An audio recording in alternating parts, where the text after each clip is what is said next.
मार्ग से, नाम के मार्ग से। कौन से नाम से? नाम का कोई सुमरन करे, नाम का जाप करे, नाम का भजन करे, साहिब के नाम का, तो झल के ज्योति झिलमिला, बिन बाती बिन तेल, 14 सूरज हो गया, ये ज्योति बन गई। कब? 5 तक तो भजन करते करते जुड़ जाते हैं, ज्योति बन जाती है। और ज्योति जब बन जाती है तो मजबूत इतने हो जाते हैं, ये सिल जैसी दिख रही है, इसमें उंगली नहीं घुसेगी, घुसेगी। इतने मजबूत हो जाते हैं भजन करने वाले, उनको कोई डिगाता नहीं है, उनको कोई भ्रम में नहीं डालता, उनको कोई बहकाता नहीं है, वे कभी संशय में नहीं पड़ते। जिन्होंने कोई सब्जेक्ट बढ़िया से पढ़ लिया है, फिर उनको कोई भी बहकाए, वो बहकावे में नहीं आते हैं। टिक मार्क आते हैं टिक मार्क। जिसने बढ़िया से याद किया है तो वो टिक मार्क सही लगाएगा, और जिसने नहीं किया है वो दूसरे के पूछेगा कि कौन सा सही है, हाँ कौन सा सही है, तो वो भी वैसे ही है। वो कहता वो दूसरे वाले पे लगा दे, वो तीसरे वाले पे लगा दे, है नहीं? क्यों? रह गई है ऐसे ही, पता नहीं क्या। और जिसने पूरी नॉलेज की है तो कोई बहकाए बहकावे में, जो सही है तो सही है, बताओ लश्कर, उसने पक्की तैयारी की है, वो सिल की तरह मजबूत है, वो कभी संशय में नहीं पड़ता, वो कभी भ्रम में नहीं पड़ता, कभी बहकावे में नहीं आता। तो साहिब के मार्ग में आ जाता है, वो खरा उतर जाता है, विश्वास हो जाता है कि ये विश्वास हो। तो विश्वास तभी होगा कि जब हम उस चीज को बढ़िया से जान जाएंगे, और जब बढ़िया से नहीं जानते हैं तब तक संशय रहता है, भ्रम रहता है, और उसमें हम भ्रम में पड़े रहते हैं, जाने सही है या गलत है। इसलिए कबीर साहब सुंदर बात कहते हैं, गुरु बिन संशय कौन निवारे, हृदय में विवेक कौन विधारे, गुरु बिन नहीं अज्ञान विनाशे, नई निज रूपम आत्म प्रकाशे। जो तुम्हारी आत्मा का स्वरूप है, उसका जो प्रकाश है, वो गुरु के बिना दिखता नहीं है, गुरु के बिना नहीं दिखता है। मेहंदी के पत्ता हरे बाहर से दिखते हैं, लेकिन लालवा उसके अंदर है। लेकिन जब तक सिलोटा बटना से नहीं रगड़ी जाती है तो उसका लालवा नहीं दिखती है। जब रगड़ होती है तभी लालवा दिखती है, नहीं तो वैसे तो वो बाहर से हरी हरी ही दिखती है। ऐसे ही जो आत्मा का प्रकाश है, जब भजन के माध्यम से हम जोड़ देते हैं तो निज रूप नहीं निज रूपम आत्म प्रकाशे, जो तुम्हारी आत्मा का निजी स्वरूप है, वो प्रकाश तुम्हारा कबीर साहब के ज्ञान के मार्ग से दिखने लगता है। करेंगे मेहनत तो, और ना करेंगे कोई बात नहीं, कुछ नहीं दिखने वाला है। कोई मेहंदी के पत्ते बिना चुपड़े, बिना रगड़े, बिना चटनी बनाए हाथ में रख ले, लाल ही नहीं होगा। है वही चीज, बिना मेहनत किए रख ले तो लाल ही नहीं होगा, और मेहनत चटनी बना के रख ले तो रंग आ जाएगा। ऐसे जो किसी मार्ग में मेहनत करता है उसका रंग नहीं आता। और रंग ना आया हो तो तुम्हारे घर में आज बैठे होते नहीं बैठे, क्यों?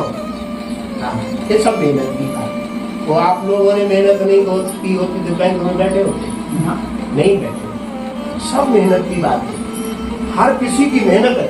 कहीं वो बैठा है किसी सीट पर, मेहनत तो उसकी मेहनत है, उसने मेहनत की। इसलिए संत महापुरुषों की भी मेहनत है, वो आप लोगों की भी मेहनत है, और उस मार्ग में खूब मेहनत करनी चाहिए। वो खूब रंग लाती है, प्रमोशन होता है, नहीं होता है प्रमोशन? मेहनत करोगे, प्रमोशन ना करो तो डिमोशन है, अच्छा लगेगा? हाँ, कतई बेकार। इसलिए जिस मार्ग पे चल जाओ, भक्ति की मार्ग पे चल जाओ तो बढ़ते चलो, आनंद आएगा। ये कबीर साहब की शिक्षा है। तो ये हम अपने घर आंगन में कबीर साहब की ऐसी पूजा, कबीर पंथियों के लिए ये संदेशा है, निर्देश है कि घर में साल भर में पूजा होनी चाहिए,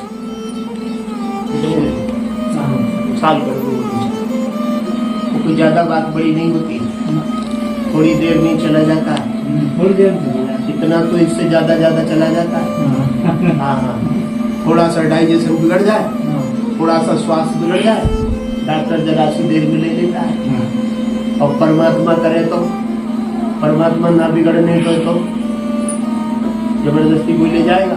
कोई नहीं ले जाएगा। परमात्मा करे कि नहीं बिगड़ने दूंगा तो नहीं बिगड़ेगा, और बिगाड़ने लगे तो रोक ही नहीं पाओगे। हाँ, इसलिए कबीर साहब कहते हैं कि धर्म को कोई करता है, धर्म को करते चलता है तो परमात्मा की दृष्टि उस परिवार पर होती है। हाँ, तो नहीं होगी। अरे किसी की भी हेल्प करोगे तो वो तुमको कुछ तो देखेगा नहीं। हाँ, जरूर देखेगा, ऐसा नहीं है। परमात्मा तो बड़ा दयालु है। हम लोग जरूर थोड़ा बहुत इधर मिस कर जाए, लेकिन परमात्मा हाँ वो तो बड़ा इस निर्मल हृदय वाला है। उसके आगे जितने आगे बढ़ोगे, हाँ हम लोग तो थोड़ी बहुत इधर उधर की मिला जाएंगे, अरे भगवान दास जी आज नहीं आएंगे, अरे टाइम ऐसा है वैसा है, अब फिर आ जाएंगे, कभी आ जाएंगे, टाइम नहीं है। लेकिन परमात्मा के साथ में किया होगा तो आपको तो देर ही नहीं आने की। हाँ, बस खाली ऐसे बटन दबाएगा, कंप्यूटर की तरह कट हो गया था क्यों। हाँ, बस जैसे टच मोबाइल पे उंगली लगी और हो गया बस। हाँ, बस टच हो जाओ थोड़ी देर के लिए, टच होते ही काम बन गया। और हम लोगों के पास तो टच हो जाओगे तो कह देंगे ठीक नहीं है, आएंगे नहीं क्यों। हाँ, तो मनुष्य तो कहीं ना कहीं गड़बड़ कर जाता है, लेकिन परमात्मा के भरोसे रहने पर हम लोगों को सुख मिलता है। हाँ, तो इसलिए हम इस मार्ग पे चलते चलेंगे तो हम लोगों में भी कुछ गलतियां होंगी, भी खत्म होती रहेंगी। इस ज्ञान शिक्षा से, भक्ति करने से गलतियां होती है, खत्म हो जाती है। आंगन में कचरा गिरता है, झाड़ू लगने से खत्म हो जाता है। जब सुबह शाम झाड़ू लगेगी, पोछा लगेगा तो कहीं पड़ा भी होगा कचरा, वो भी खत्म हो जाता है। ऐसे गुरु संत महात्मा आते हैं घर में और पूजा का आयोजन सत्संग का होता है तो कोई ना कोई गलती होती है, वो शब्द कहीं मिल जाता है, समाप्त हो जाता है। गलती का संसार है। हाँ, गलती का संसार है, सफाई है। हाँ, इसलिए कबीर साहब सुंदर बात कहते हैं। तो ये आयोजन ज्ञान यज्ञ है, गुरु की पूजा का विधान है। कबीर पंथियों को, ये हम सब लोगों को ये विधान है कि साल भर में नारियल की भेंट करनी चाहिए। जीव के बदले नारियल दीना, हंस छुड़ाए काल से लीना। ये नारियल साल भर में एक बार तो कम से कम गुरु के लिए अर्पण कर देना चाहिए। तो श्रेष्ठ फल है। ये संसार, कबीर साहब ने संसार का सुख पाने के लिए ऐसा एक विधान रचा है। हाँ, ये तो देना ही होगा। पढ़ाई पढ़ोगे तो फीस देनी ही होगी, और लेट हो गए तो पेनल्टी देनी होगी।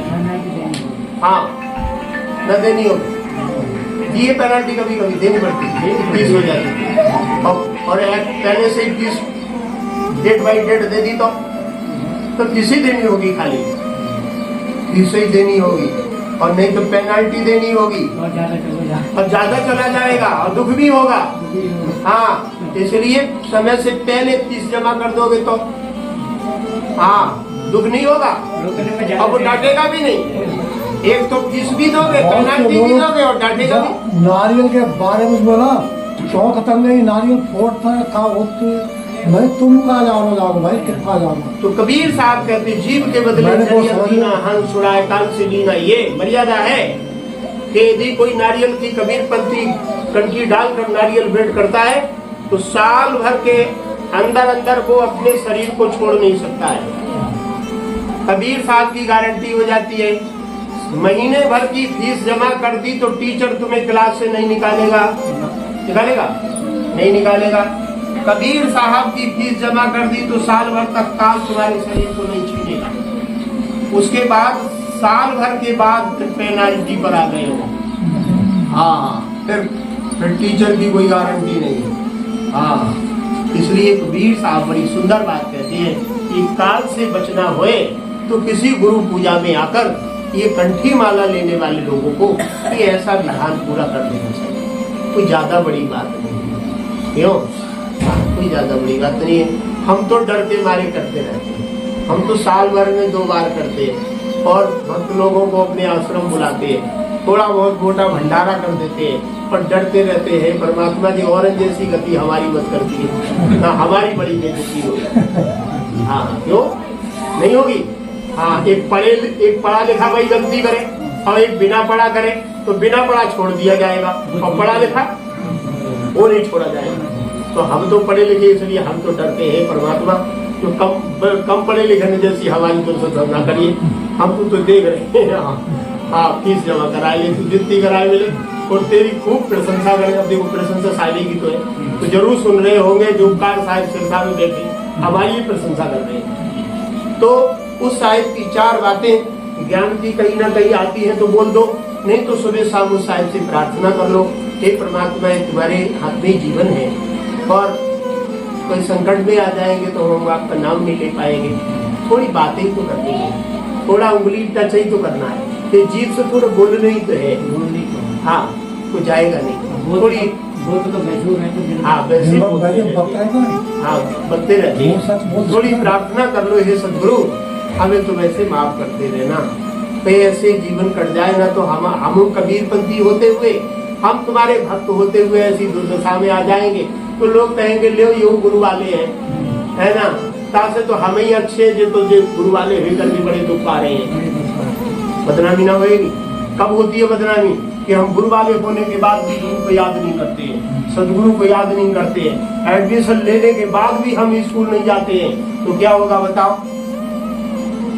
एडमिशन लेने के बाद भी कोई स्कूल न जाए और बीच बीच में कभी कभी जाए तो उसकी पढ़ाई का भी लॉस और टीचर भी डांटेगा, ऐसी परमात्मा भी डांटेगा, बेइज्जती होएगी, ना करे हो, बदनामी होएगी। रोज स्कूल जाओ, रोज सुबह शाम प्रार्थना कर लो और समय समय पर ऐसी पूजा का विधान कर लो, सुख पाएंगे। इसलिए जीव की बदले नरियल दीना, ये देखो 5 ज्योति है, ये देख 5 बाती है, 5 तत्व का प्रतीक है, ये ज्योति जग रही है, इतने ठोस हो जाना होगा और ठोस हो जाने होगा तो ये देखो अमीदल है, क्या है ये? अमीदल है। ये वैसे जीभ में लगाओगे तो बढ़िया स्वादिष्ट लगता है, लेकिन ये 4थी सीट है अमीदल की। ये अमीदल से प्राप्त बनता है, ये भी नकल है। क्या है? ये नकल है, लेकिन असली क्या है? अधिक काल तक, बहुत देर तक भजन करते करते, जब काफी देर भजन करते हैं तो एक समय ऐसा आता है इस जीभ में से एक बड़ा मिठास निकलता है। क्या निकलता है? बहुत देर भजन करोगे, सतनाम सतनाम सतनाम सतनाम, एक समय ऐसे आएगा कि अधिक देर बैठने से ये जीभ इतनी मीठी हो जाएगी कि ये स्वाद फीका हो जाएगा। इसमें से ऐसी लार ग्रंथियां बनती हैं, ये ग्रंथियां ऐसी लार को प्राप्त करती हैं, एकदम से मीठा मीठा लगता है और ऐसा लगता है और देर ना, और देर जीभ चलाएं, और देर जीभ चलाएं, और चाट लें और पान कर लें। ये कबीर साहब का नकल असल की ओर ले जाती है। ये वैसे ही हम लोग चाट लेते हैं, लेकिन भजन वाला जो ओरिजिनल अमीदल है उसको पाने के लिए समय देना होता है।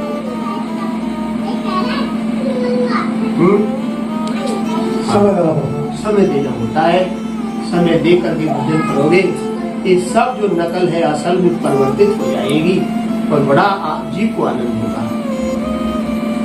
एक कबीर साहब की शिक्षा है, इस प्रकार से कबीर साहब के ज्ञान बहुत सुंदर ज्ञान है और सब योग से संबंधित है, जोड़ से संबंधित है, भजन से संबंधित है, परमात्मा से जुड़ने से संबंधित है, किसी भोग आडंबर से जो संबंधित कतई नहीं है।